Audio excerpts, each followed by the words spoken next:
Twin kimono's up next. So you have lone kimono, very similar technique against a one-arm grab. This is against a two-arm lapel grab.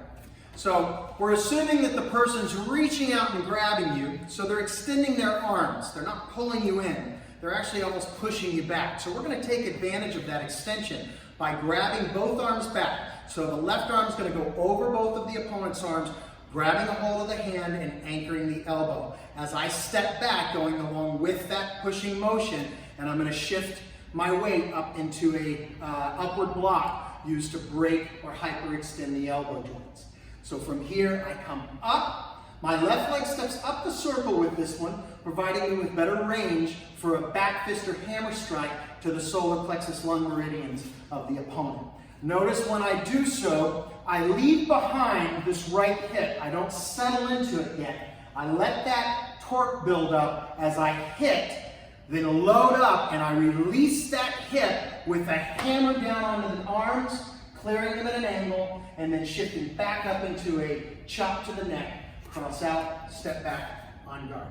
Okay, so let's just take a look at this right away on this game. Pretty simple technique. He grabs a hold, I feel the opponent's grab and the push, so I step back with it.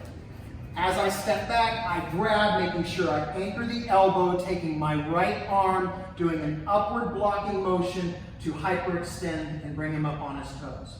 From this position, my left leg will travel up the circle, and I'll take a nice solid strike to the chest or solar plexus of my opponent on meridians. My right hand will continue in orbit, creating a hammer, and then I'll release this hip tension here as I settle into my stance, knocking the arms off.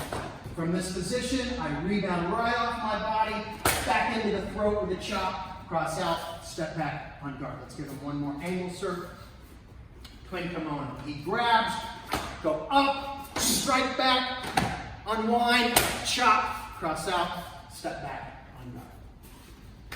That's twin kimono.